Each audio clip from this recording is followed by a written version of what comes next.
Press start to play. Hey there YouTube, welcome to my next Nintendo 64 video. It's basically going to be a review about my ED64. It's actually the ED Plus.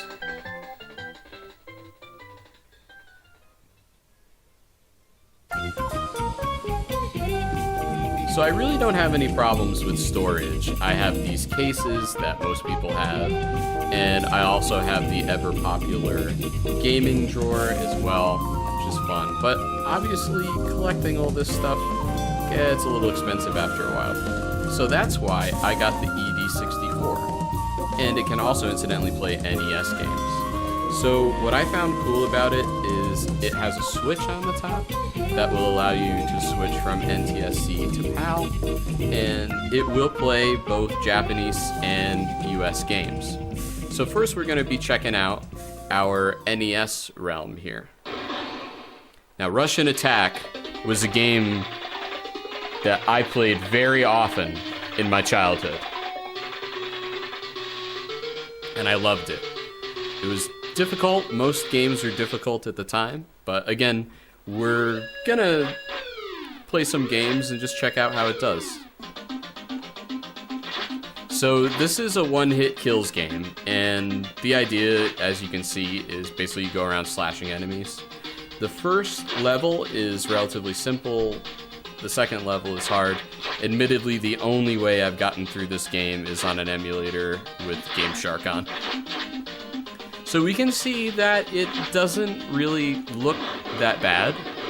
I felt that the response time with the controller was totally fine. You actually have the option of using either the joystick or the D-pad. I prefer to use the D-pad because that's what these games were originally designed for, was the D-pad.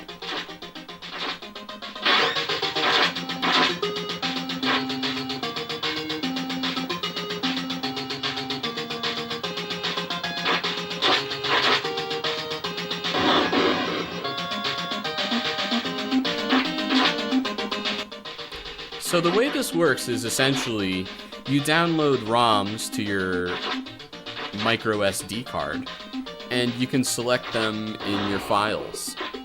I don't see why you wouldn't be able to run an SNES emulator on this, but you know, I haven't really consulted with the internet very much. This part is kind of a joke, as you can see.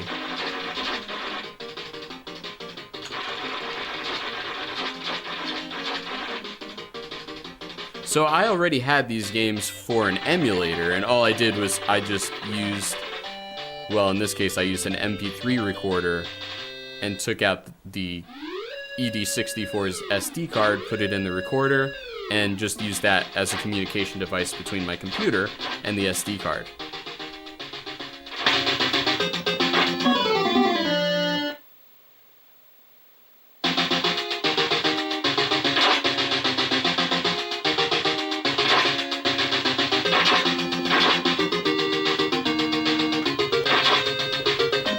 So basically, with all these games that I'm going to run on the ED64, when I recorded this, I didn't know if they would work or not.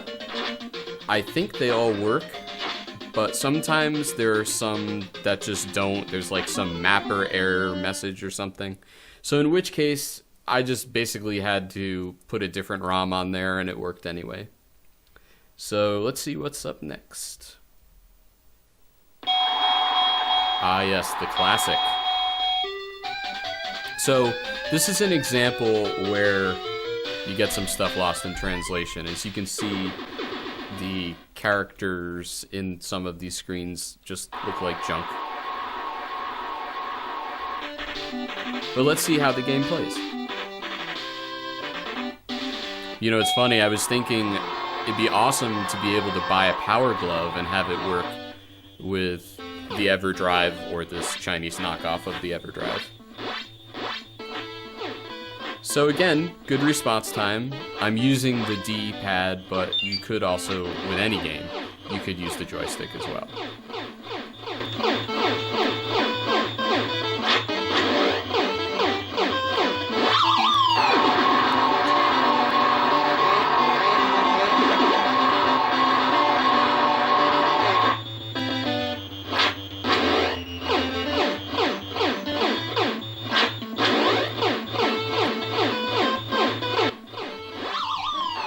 I am playing this on a CRT, which is, I don't know, I like the scan lines and everything. It makes it feel more nostalgic.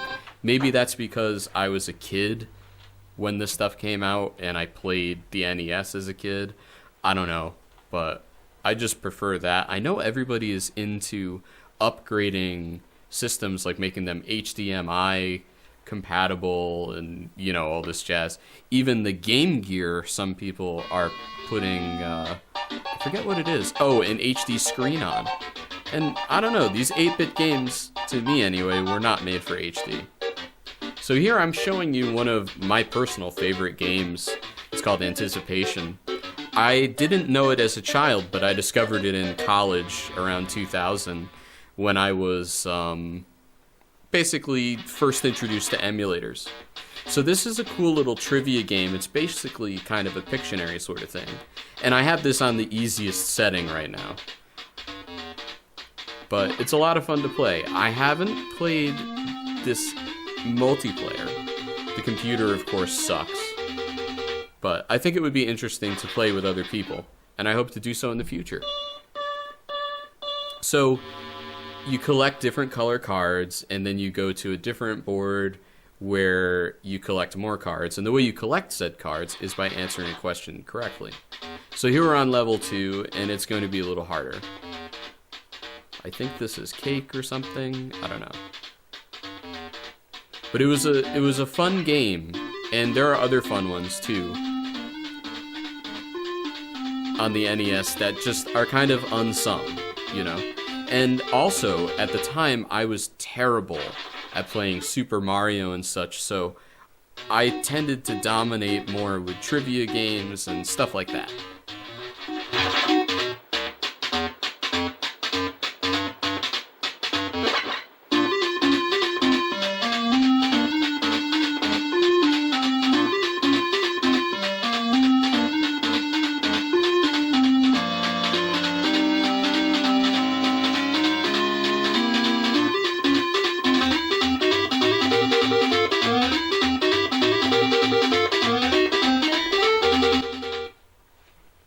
So recently I did a video on a Chinese knockoff system that I got.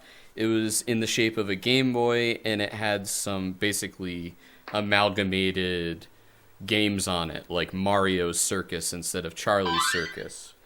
And this was one of the games on it, Tiny Toon Adventures. However, it was named something like Super Mario 7 or something like that. And all it did was, instead of having bugs, it would have Mario. And then when you hit one of the transformation balloon thingies, I don't even know what they're really called, when you hit those, you turn into whatever you picked. So it's kind of stupid because they're just mixing characters up. And the reason why they're doing that is because they've recently had some complaints from Nintendo. And their knockoff systems, specifically the Chinese knockoff systems, used to just have freaking like straight up Super Mario Brothers 2 on it, or, you know, whatever, just completely intact. But now, I guess Nintendo is saying we can't sell those in the US because of copyright law, which makes total sense. And I'm glad that Nintendo actually came out with something, their own product basically, that does have the classics on it. And they're intact, which is great. They should have done that like 10 years ago.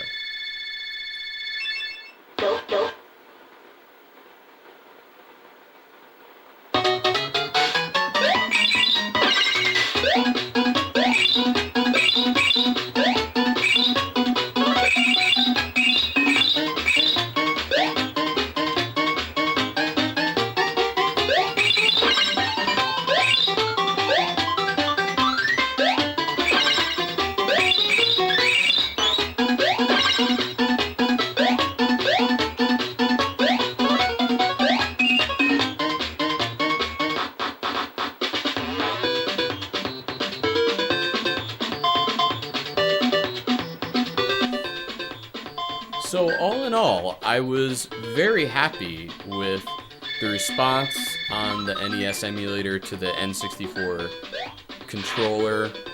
And I didn't really have that many errors in games. Some of the mods that I had wouldn't run, and I'm sure if I downloaded different versions of them, they would. So this is, of course, a knockoff of what we call the EverDrive, and I guess that's why they call it the ED64. This happens to be the ED64 Plus, and it has an SD card in the side, which is just awesome. Now, speaking of freezing, I have had some trouble when I try to access certain files through the 64 instead of using a computer. I keep getting a crash whenever I try to change the wallpaper, which isn't a big deal, but yeah, it just kind of shows you the system's kind of rocky. So this is a great example of why you shouldn't really collect all Nintendo 64 games. I'm sure there are some of you that like this game out there, but I wasn't a big fan. So here we go. Didn't really get their choice of music here. I'm gonna do wrong. Why you gonna do wrong if I wanna give me a proof when we're home.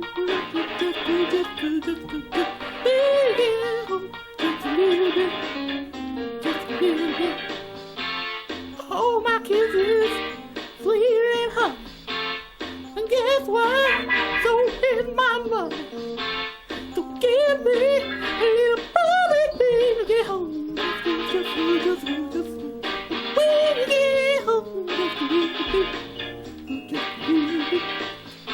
Alright, so the actual gameplay of this is basically just scavenging, which is cool. I'm not a giant fan of those games. Like, I got into BanjoKazooie a little bit, but this feels kind of like a clone of Toy Story, BanjoKazooie.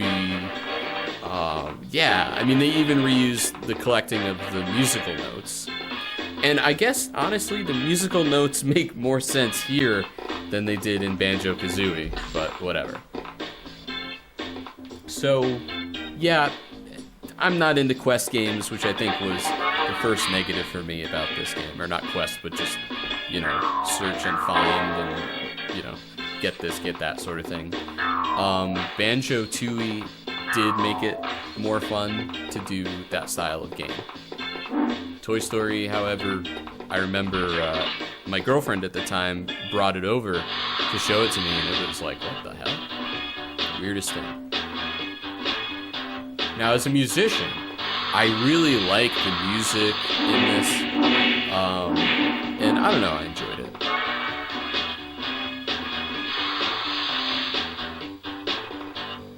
But as far as the actual gameplay goes, it got really old really fast. And back in the day, you used to buy games and they'd have a guide, and, I really should have downloaded the guide and, watched somebody play this online or something before I played it for you. But, c'est la vie.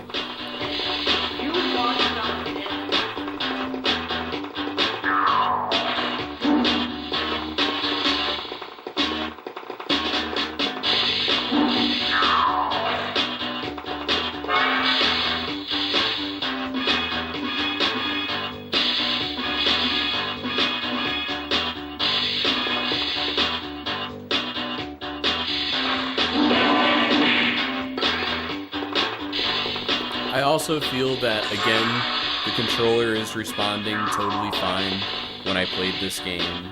I didn't find any issues, with the emulator at all.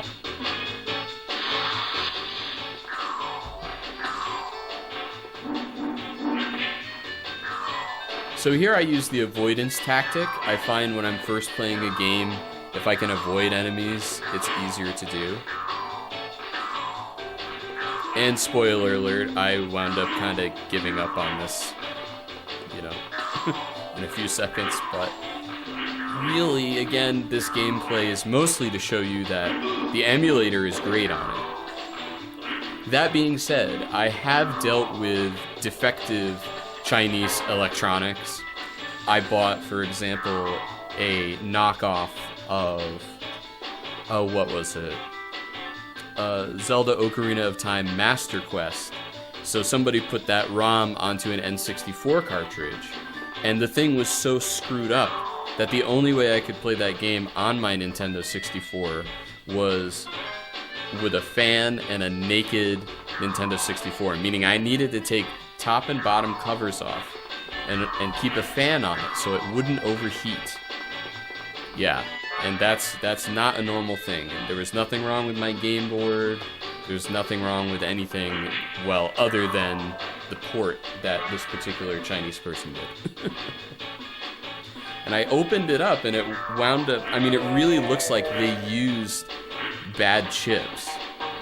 Or at least they recycled some chips. The game plays, but you can only play it, I think, like an hour at a time or something. And who the heck is going to play Zelda an hour at a time, man? That's like I sit down and play that game for like 3 hours and don't even think anything about it, you know?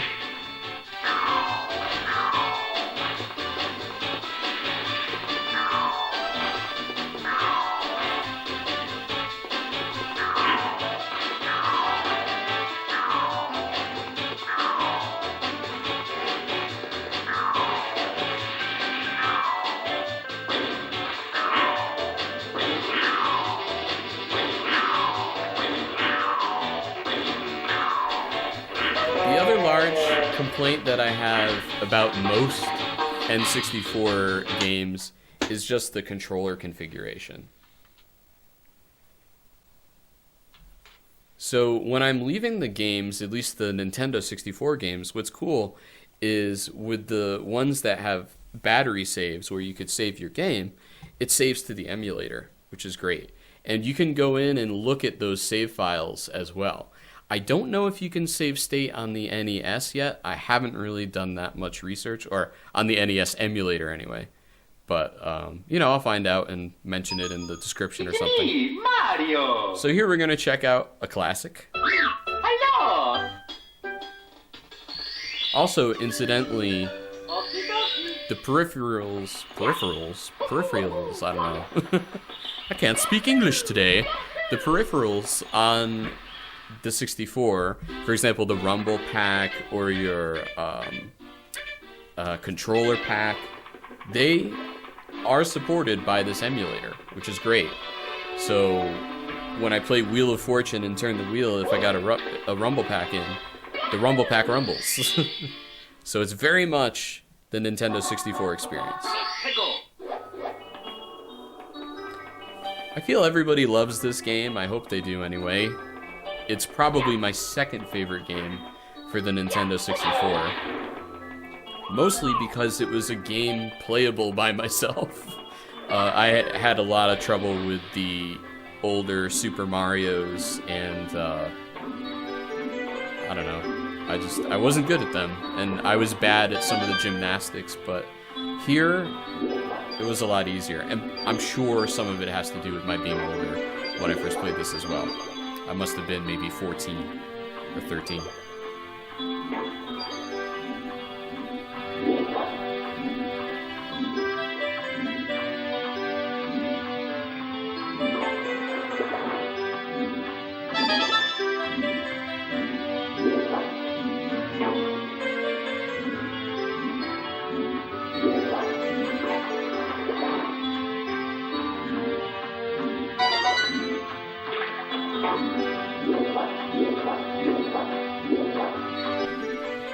Now, I'm unsure if this actually qualifies as being an emulation since it's using actual hardware on my Nintendo 64 game board. But the downside to this is it's not like computer emulators where they can just emulate the expansion pack, which I think added ROM, and it also made it easier for these things to be on 16:9 screens. And I don't believe that the LCD screens were that popular except for in Japan. But that's really all the expansion pack did, and it was only invented for Donkey Kong as a workaround a certain area.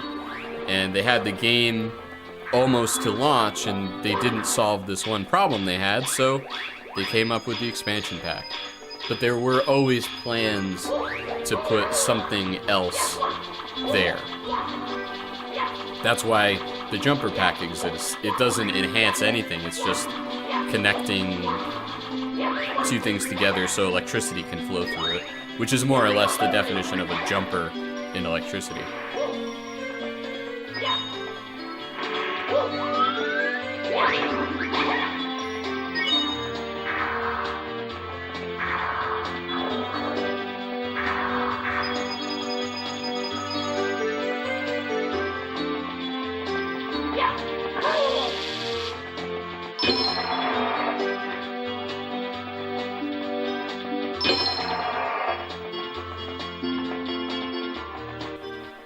So I'm playing these games for a bit because we're just seeing if it's going to freeze or if anything wacky happens. And in general, if something wacky happens, it's just something can't be loaded.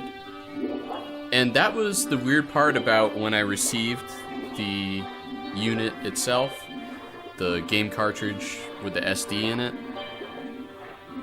You had basically a file folder where it said all of the 64 games, right? And some of them didn't work. But then if you go back to the main page, it has, I suppose, you know, they just dumped it on there instead of putting it in a file. So it has those games that didn't work. When you load them from the main page, it does work. I'm assuming because there is some problem with the particular ROM that they originally put on there. I don't know.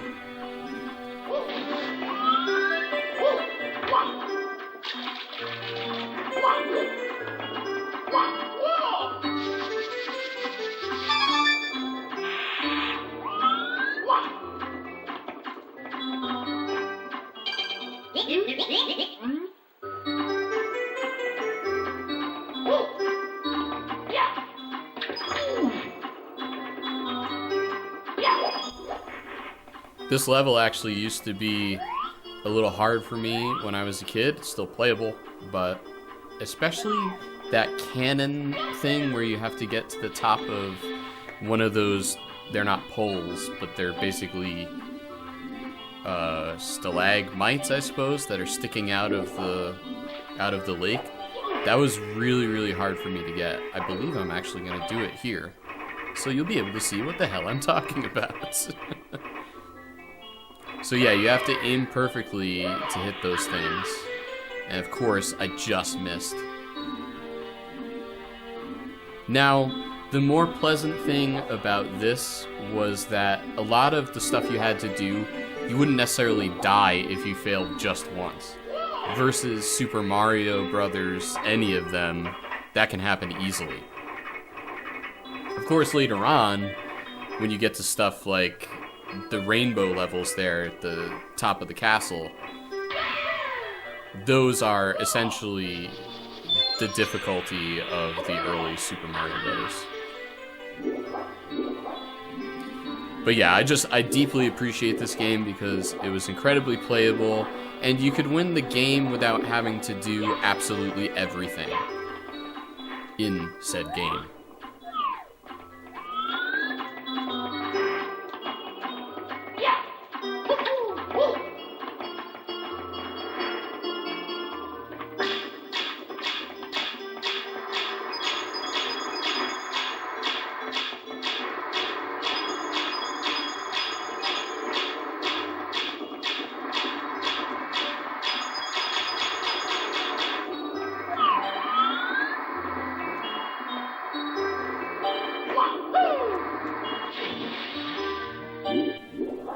So I like most of the 64 games because they have kind of a more worldly feel to them, especially Ocarina of Time, which is my number one.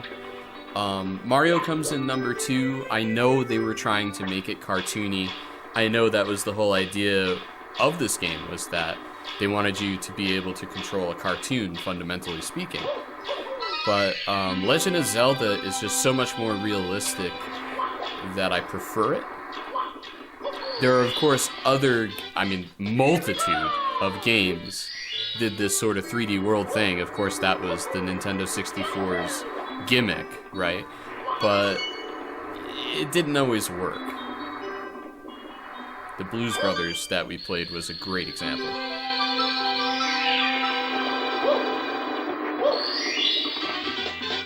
Here we go!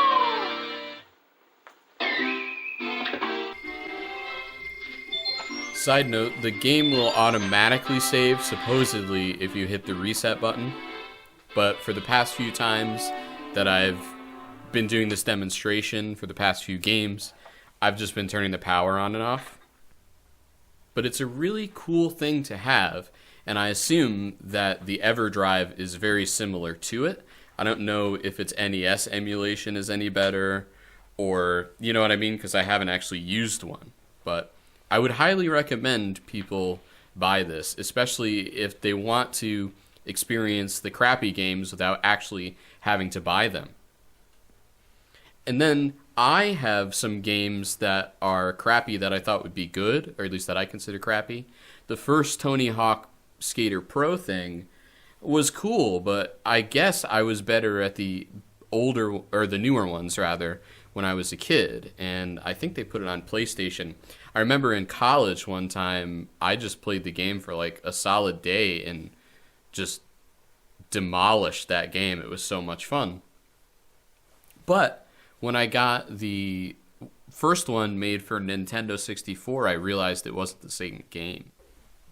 So we're going to play Perfect Dark because this is a cartridge that I have experienced the most errors with.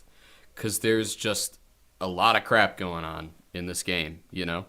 So, sometimes it would cause my systems to crash if I just had a gajillion of those AIs on. And I didn't give the thing time to, I don't know how to say it, warm up, I guess. So that's why I went ahead and did this. Now, I am working from a refurbished Nintendo 64, so it's going to be better than ones that just have been sitting around for, 20 some odd years. And it was, spoiler alert, it was pleasant that it didn't freeze. What's cool about Perfect Dark is, yes, you need the expansion pack to play the majority of the game. But if you do not have that, you can still do multiplayer and AI. So you just won't be able to do the story mode. I guess you could call it a story mode version of the game, the regular levels. And again, I found no issues with these graphics. Controls felt totally fine. So I am just totally psyched about having this. I'm not going to get rid of my game collection at all. It's part of my own personal history. There are games that I have that I owned as a kid. So to get rid of that is silly to me because I like the nostalgia. However, the bigger thing is, and I may do this myself somehow, I would really like to be able to use an NES-style controller.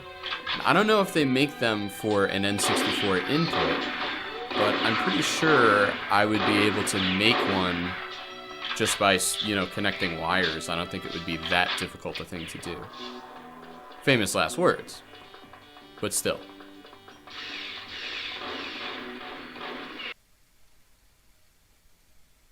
So this game is just freaking awesome, as I'm sure you guys know, and it survived. We got through it all. So this is not my cart master quest. This is the master quest on the ED64 Plus thing. And as you can hear, I had some issues with the music and sound.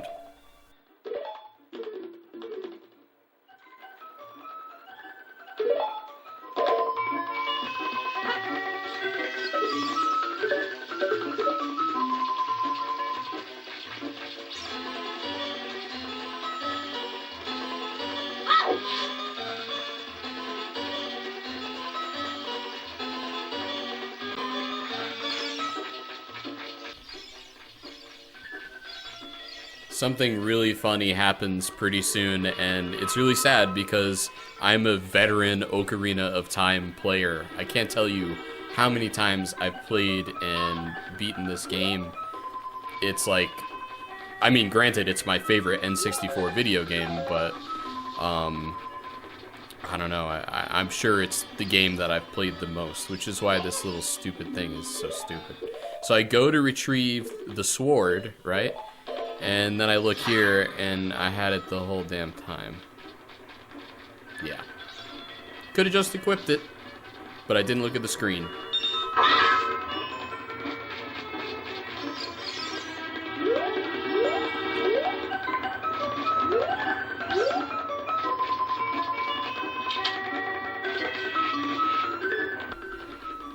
So even with this port, I mean, obviously aside from the sound, I didn't really have any trouble with the video or anything. And I'm sure if I downloaded a different ROM or just experimented a little bit with different ROMs, I think I would be able to get the sound to where it needs to be. Unless this is some kind of a PAL version or something, that's the other thing that I was thinking it could be. Because I didn't have the cartridge set to PAL, I had it set to NTSC. Admittedly, I don't know exactly how all that works, but yeah. So again, we're just going through and testing all the mechanics in the game, and I haven't completed the Master Quest yet, but I look forward to doing so.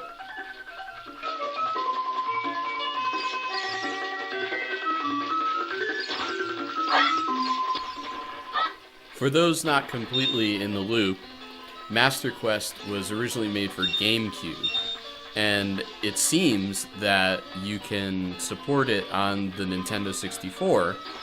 It's just, as mentioned, my Chinese knockoff of it was not a good Chinese knockoff. And with that, I find it's kind of hit or miss, you know? Some of the recreations, or the reproductions rather, are good and they work, but not all the time. So if I were you guys and I wanted to buy a specific thing that was available, you know, an original game, just buy the damn original game for the extra $10. It's worth it.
That this little cartridge thing can do a lot, and if it can play this port, I'm sure it can play other ports, and I want to look into other GameCube things that can be ported to the N64, because I wasn't even aware of them.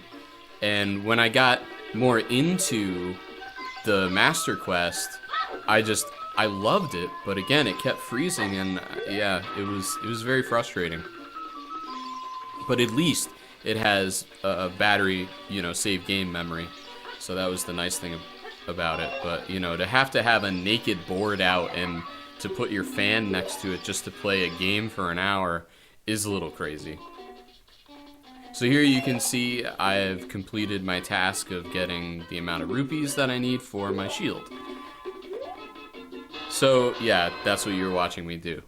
So I hope you guys have enjoyed this. I had fun putting it together for you, and hopefully you'll take the shot at buying either the real ED64, the real EverDrive 64 rather, and you could also try the Chinese one, but do it. It's worth it, my friends. It's very worth it.